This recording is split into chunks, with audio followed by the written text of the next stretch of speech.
तो दोनों ही बहुत ही बढ़िया रिजल्ट लेके आ रहे हैं और नेक्स्ट ईयर अब आप लोग की बारी है। 715 भी जा सकता है, 10 भी हो सकता है। 11th क्लास तक आपने सोचा नहीं था कि आप डॉक्टर बनेंगे, कुछ ऐसा है क्या? 11th क्लास तक आपने सोचा नहीं था कि आप डॉक्टर बनेंगे, कुछ ऐसा है क्या? हाँ, 11th के मिड या एंड से मैंने सोचना शुरू किया डॉक्टर होने के बारे में। अच्छा, तो उससे पहले तुमने क्या सोचा था? तुम्हारा गोल क्या था लाइफ का कि मैं क्या करूंगा 11th से, मतलब 11th के एंड से पहले तक? पहले मैं जेईई और नीट में थोड़ा कंफ्यूज था, लेकिन अच्छे से पढ़ता था। अरे तुमने तो कुछ बताया था कि तुम कोई वो बनना चाहते थे, किसी और चीज का तैयारी करना चाहते थे। हाँ, थोड़ा फिजियोथेरेपी का भी प्रिपरेशन किया था। तुमने तो ये मतलब मुझे बड़ा सरप्राइजिंग लगा कि एकदम छोटे से गांव का एकदम बच्चा जो फिजियोथेरेपिस्ट बनना चाह रहा था, नीट जेईई के बारे में उतना नहीं पता था स्टार्टिंग से। हाँ, नीट जेईई के बारे में पता भी नहीं था। नीट जेईई के बारे में पता था कि, लेकिन इसका जो कंपटीशन कैसे प्रिपेयर करना है ये वो सारी चीज पता नहीं था। हाँ, ये सारी चीजें पता नहीं था कि तैयारी कैसे, नाम सुना था। तभी तो फिजियोथेरेपिस्ट के बारे में भी आपने सुना होगा, बिल्कुल नाम सुना था, लेकिन इतना ज्यादा गाइड करने वाला कोई नहीं था, बताने वाला कोई नहीं था कि बता दे नीट जेईई की तैयारी कैसे होती है। ऐसा मैंने इंटरनेट पर ही इसका गाइडेंस मिला, फिजिक्स वाला से जो ऑनलाइन कोचिंग यहाँ पर मिला ऐसे। हाँ, और ये 11th तो ये YouTube से पढ़े थे, 11th में किसी बैच में नहीं थे। YouTube के सेशन से उन्होंने 11th कंप्लीट किया था पेज सीरीज से, और लक्ष्य बैच में इन्होंने 12th पढ़ा था, और इनके मार्क्स आ रहे हैं 700। अब एक दो चैलेंज भी क्वेश्चन में देखते हैं क्या होता है। वैसे 700 एक्सक्लूड करके आ रहे एकदम, अपने को चैलेंज का कोई फर्क नहीं पड़ रहा है ना। चैलेंज का फर्क पड़ सकता है +-5। हाँ, बट 700 मार्क्स है इनके, और फिजिक्स में इनके हैं 180 नंबर, और इनके भी है फिजिक्स में 180 नंबर, और भी 2-4 बच्चे जिनके हैं 180 नंबर। तो ये अलग बात है। बाकी सबसे बड़ा जो इम्पोर्टेंट है वो ये है कि देखो यार, मतलब ऑनलाइन से सिर्फ सिलेक्शन ही नहीं, बच्चे टॉप भी कर रहे हैं। ईमानदारी से बताओ कि तुमने, मतलब देखो, ये तुम लाइव हो, बहुत सारे बच्चे तुमको देख रहे हैं, तुम पे भरोसा भी कर रहे हैं, और शायद बहुत दूर दूर से लोग देखेंगे, तो कई लोगों को लगता है कि ऐसा हो ही नहीं सकता, अभी भी भरोसा नहीं हो रहा है। क्या तुमने 11th और 12th पूरी तरीके से ऑनलाइन पढ़ा था क्या? हाँ, फिजिक्स केमिस्ट्री बायोलॉजी पूरी ऑनलाइन से पढ़ा था, और ऑनलाइन पढ़ के 700 नंबर 705 नंबर लेके आ रहे हैं। बस इनका 705 6 नंबर है, चैलेंज से वो 715 भी जा सकता है, 10 भी हो सकता है, इनके भी 5 नंबर आगे पीछे हो सकते हैं। मतलब 700 के आसपास नंबर लोग बच्चे ला रहे हैं, मतलब टॉप भी कर रहे हैं। सिर्फ सिलेक्शन की बात नहीं, टॉप कर रहे हैं। All credit goes to these two player, and बहुत सारे ऐसे बच्चे हैं। और क्योंकि देखो यार, टीचर तो हर जगह पढ़ा रहा है, सब लोग पढ़ा रहे हैं, लेकिन फिर भी बच्चा घर पे बैठ के एकदम क्रांतिकारी टाइप पढ़ता है। ये तो बहुत ही ज्यादा क्रांतिकारी था, मतलब इसका 11th खराब होने के बाद भी सिलेक्शन लेना बहुत मुश्किल काम है। हाँ सर, तेरा 11th तो ठीक था? हाँ ठीक था। खराब था 11th में, बायो खराब था। बायो खराब था। अच्छा, कितने घंटे पढ़ते थे यार? ये एक टॉपिक है। बच्चे पूछते हैं यार, हम क्या करें, बच्चे पूछते हैं कि तो कितने घंटे पढ़ना जरूरी है सेलेक्ट होने के लिए, कितना हम पढ़ें, तो तुम बताओ। अगर मैं बताऊँ 6 to 8 आवर्स ही होगा, लेकिन पूरा दिन लग जाता था इसको निकालने में, मतलब बहुत इफेक्टिव पढ़ाई करता था। अच्छा, ये जो 7 से 8 घंटे बोल रहा है ना तुम्हारा, 7 से 8 घंटा इसका अलग है। तो ये अगर 12 घंटा बैठता है तो उसको बोलता है 7-8 घंटा। रीजन बताता हूँ, क्योंकि उस 12 घंटे में ये 15 मिनट का ब्रेक लेता है, उसको हटा देते हो, है ना? हाँ, ये एकदम कैलकुलेटिव है इसका। मैंने इससे बात किया, ये बता रहा था कि मतलब ये 5 मिनट के लिए अगर उठ रहा है तो 5 मिनट नहीं काउंट करता ये। अगर 10 मिनट के लिए ये अगर कुछ और करने चला गया, या फिर 10 मिनट के लिए पानी पीने चला गया, तो उसको काउंट नहीं करता था। 8 घंटे मतलब 8 घंटे प्योर, वो तुम्हारे 12-15 घंटे की बात हो गई, ठीक है। दूसरी बात होती है कि कंसंट्रेट कितना कर रहे हो पढ़ाई पर, कितना फोकस्ड हो, उससे एफिशिएंसी भी तो होता है ना, एफिशिएंसी इंक्रीज होता है। किसी के 4 घंटे की पढ़ाई किसी के 1 घंटे के बराबर हो सकती है, सही कह रहा हूं मैं? किसी के 4 घंटे किसी के 1 घंटे बराबर हो सकते हैं। हाँ, हो सकता है। और तुम भी एकदम अपीयरिंग में 12th ब्लैक लक्ष्य बैच से तुमने रिजल्ट हो रहा है, तो बाकी बच्चों को क्या कहना चाहोगे कि कैसे पढ़ाई करें, 11th का रिवीजन कब से शुरू कर दे? मैं यही बोलूँगा कि पढ़ाई के साथ साथ क्वेश्चन प्रैक्टिस भी अच्छे से करना चाहिए, तभी पता चलेगा कि कितना रिटेन कर पा रहे हो। अगर क्वेश्चन प्रैक्टिस नहीं हो रहा, क्वेश्चन नहीं बन रहा, मतलब कुछ गलती हो रहा है। अगर क्वेश्चन बन रहा है मतलब सही है। Previous year question most important है, वहाँ देखो कि वो क्वेश्चन बन रहा है या नहीं।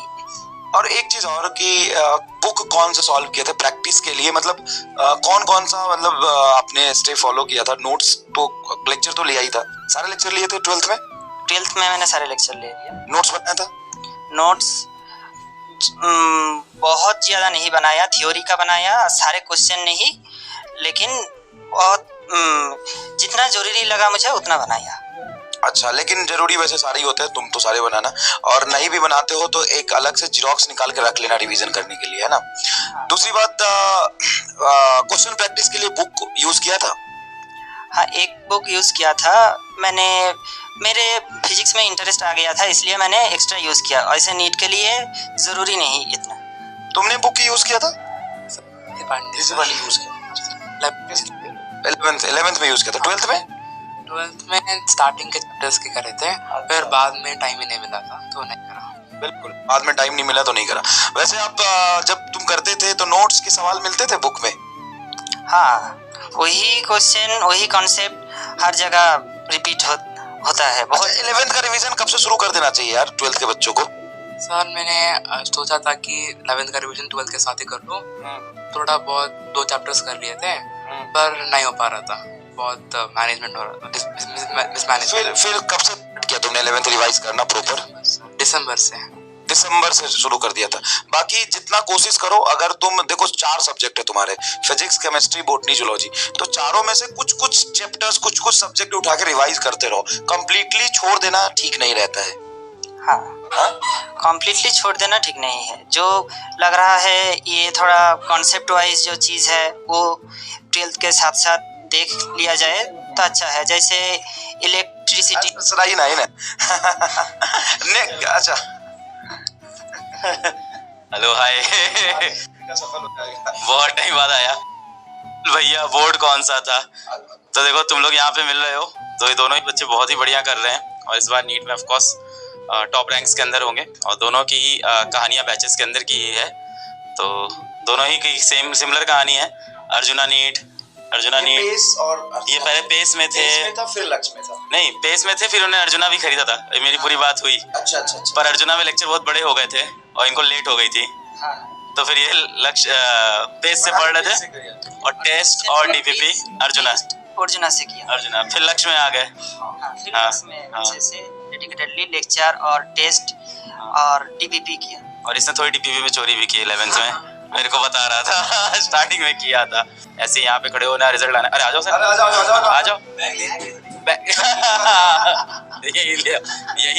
यही डिस्ट्रीब्यूशन हो जाएगा। हेलो, देखो और भी एक गेस्ट मेहमान आ गए साथ में। देख लो, आप लोगों के सामने 2 बच्चे हैं और आप ही के बैच के हैं, है ना? सबसे इम्पोर्टेंट ये है कि तुम्हारे बैच के ही बच्चे हैं ये, और अगले साल तुम में से भी यहाँ 2 खड़े हैं ना, कम से कम 8-10 होने चाहिए, ठीक है? स्क्रीन में नहीं आने चाहिए। हमारे सर क्या बोलते हो? हाँ, नहीं, बहुत सारे बच्चे आएंगे अगले साल। और देखो यार, मतलब बहुत ज्यादा पैरेलल थॉट्स चल रहा होता है पेरेंट्स और बच्चों के मन में कि ऑनलाइन ऑफलाइन। तो देखो यार, बात सिलेक्शन की नहीं, बच्चे टॉप कर रहे हैं ऑनलाइन से पढ़ के, फुल में से फुल मार्क्स ला रहे हैं नीट IIT जैसे एग्जाम में। तो यार तुम सेलेक्ट तो हो ही सकते हो किसी भी हालत में। कंटेंट इंपॉर्टेंट है, टेस्ट इंपॉर्टेंट है, पढ़ाई मतलब रोज तुम पढ़ रहे हो ये इंपॉर्टेंट है, कहाँ पढ़ रहे हो फर्क नहीं पड़ता इस बात से। नहीं, बहुत सारे बच्चों को कॉन्फिडेंस चाहिए सर, जो ऑनलाइन में पढ़ रहे हैं ना, उनको कॉन्फिडेंस चाहिए कि क्या सिलेक्शन हो जाएगा, क्या इतने नंबर आ जाएंगे, क्या सब कुछ हो जाएगा। होगा, सारे लेक्चर देखोगे, रोज 6 घंटा 8 घंटा पढ़ोगे, सारे टेस्ट दोगे, डीपीपी करोगे तो कुछ भी हो जाएगा। जैसे आप लोगों को लगता है ना, और कई लोग ये बोलते हैं नहीं ये सिर्फ PW में नहीं, साथ में डेफिनेटली ऑफलाइन कोचिंग कहीं ना कहीं पढ़ता होगा इसलिए रिजल्ट। सैमुअल कहीं भी कोई भी ऑफलाइन कोचिंग, ये तो इसका तो मैंने इससे बात किया था एक, मतलब इंस्टा पे अचानक से मिला था मुझे, तो मैंने इससे पूछा, मैंने इससे रैंडम क्वेश्चन पूछा। हाँ, मैंने इसे ये इसका नाम तो रैंडम 3-4 क्लासेस में एक बार आता था नाम, अभी मैं इनसे बातें कर रहा था तो इसका सबसे पहली बार जो PW के स्मार्ट बोर्ड पे नाम है वो क्लास 10th के एक मेंटी क्विज में है।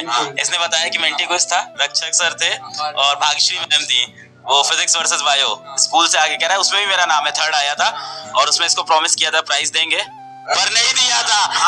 आज मिलेगा। इसने अपना आधार कार्ड भेजा था कि हमें प्राइस दे दो और हम लोग ने प्राइस दिया था। तो लो भाई आज प्राइस देते हैं। इसका 170 रुपए उधार भी है मेरे पे। वो मतलब 150 नहीं, इसको देना पड़ेगा 150 में। पेटीएम करूंगा मैं तुम्हें, अभी कैश नहीं मेरे पास। Thank you sir. और ये हमारा कोई प्लान नहीं था यार बैच में आगे करने का, ये रैंडम हो गया। अभी मेरी क्लास थी, मैं यहाँ था, ऑफिस आए हुए थे तो रैंडम हुआ है ये पूरा। और ये निका, हाँ इनके बारे में भी बता दें तो रेजा आते हैं वेस्ट बंगाल के एक गांव से। गांव का नाम मैं 3 बार पूछ चुका हूँ। छोटा आलुंदा से आते हैं। और क्या सबसे पहले डॉक्टर है, गांव के सबसे प्रथम डॉक्टर है। पीडब्ल्यू में ऐसे बहुत से बच्चे हैं जो अपने गांव के पहले डॉक्टर नहीं था 11 तक कि मैं डॉक्टर बनूंगा। ये पीसीएम भी लिए थे और जेई के अंदर भी इनका 99.64 परसेंटाइल आया है। जेई मेंस के अंदर 4000 रैंक जेई में भी है इनकी। आप किसी ऑफलाइन कोचिंग कभी 11-12 में कहीं पे भी किसी भी ऑफलाइन कोचिंग नहीं तो, और आपका रीजन कुछ और था क्योंकि वो दूर पड़ रही थी, शिवड़ी जाना पड़ रहा था, या कोलकाता जाओ या कोटा जाओ। तो देखो जो आप लोग को कंफ्यूजन होता है कि ऑनलाइन से पढ़ के सिलेक्शन होगा कि नहीं होगा, क्या ऑफलाइन जाना जरूरी है, तो यहाँ आपके सामने रिजल्ट है। और सिलेक्शन नहीं है, टॉपर्स है। तो एग्जैक्टली बच्चे घर से पढ़ के टाइम बचा के टॉप भी कर रहे हैं इन्हीं बैचेस से। अर्जुना, लक्ष्य, इन्हीं बैचेस से सिलेक्शन हो रहा है।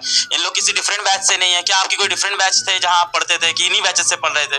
सर यकीन का भी लिया था। यकीन का भी लिया था। ये डेटा भी नहीं आया। अब इसका सच सामने आएगा।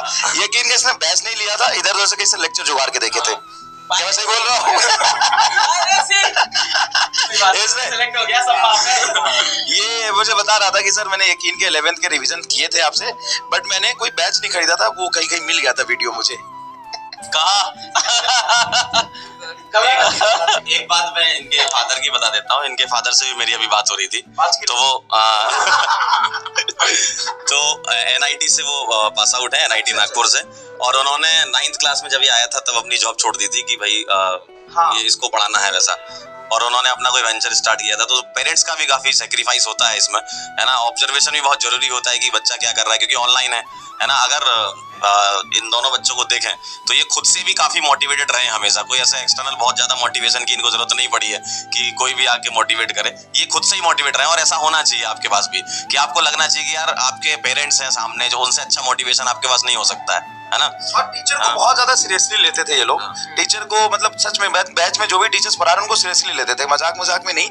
मतलब सीरियसली बोला था मैंने क्लास में एक बार, सिलेक्शन तुम्हारा होगा, 5 किलो टेस्ट पेपर तुमको करने पड़ेंगे। 11th क्लास में बोल दिया था। तो इसने अपने पिताजी को बोला और कोटा से मंगवाया 5 किलो एग्जैक्टली। ऐसा था क्या? हाँ सर। बता रहे थे तुम्हारे पेरेंट्स। हाँ सर। उन्होंने बोला कि कितने साल के चाहिए, कितने पेपर? बोला नहीं 5 किलो चाहिए, 5 किलो चाहिए बस। तो मतलब यार है कि मतलब टीचर के साथ एक बार मैच करा लो अपनी फ्रीक्वेंसी और लग जाओ उसके साथ, अल्टीमेटली यार सक्सेसफुल हो जाओगे। लेकिन बच्चे एक क्वेश्चन पूछ रहे हैं स्कूल का। हाँ आपने स्कूल भी किया? हाँ दोनों गाइड करो कैसे। रेगुलर स्कूल जाता था सर। रेगुलर स्कूल हाँ। ये भी, और इनका भी स्कूल चल रहा था। स्कूल में मेरा थोड़ा अटेंडेंस का इतना इशू नहीं था। तो मार देते थे। इसका अटेंडेंस का था, ये बताइए। हाँ पर ये भी स्कूल 5 में से 4 दिन ही जा रहे थे। तो थोड़ा बहुत कट किया है। पर एक चीज दोनों पे एक चीज बहुत खास बताइए जिसको हो सकता हो आप अभी तक नहीं समझते हो, कि दोनों अपने स्कूल एग्जाम्स को दे रहे थे लगातार और वहां भी अच्छा स्कोर कर रहे थे। एक चीज और जो दोनों की कॉमन निकल के आई, दोनों ने भर के सारे टेस्ट दिए हैं। टेस्ट के क्वेश्चंस नहीं आते थे तो वीडियो सोल्यूशंस देखे हैं, टेस्ट को इंप्रूव किया है। टेस्ट को लेके दोनों सीरियस थे, कंप्लीट टेस्ट दिए हैं दोनों ने। तो टेस्ट को लेके आपको भी सीरियस रहना चाहिए। बाकी इस ईयर ऑफलाइन टेस्ट भी आ रहे हैं, ये भी इन लोगों ने दोनों ने रिक्वेस्ट की कि ऑफलाइन टेस्ट होने चाहिए। तो वो भी सितंबर में हम लोग लेके आएंगे कि ऑफलाइन टेस्ट आपके आसपास हो, तो वो भी चीज अब करेंगे। ठीक है सर। बाकी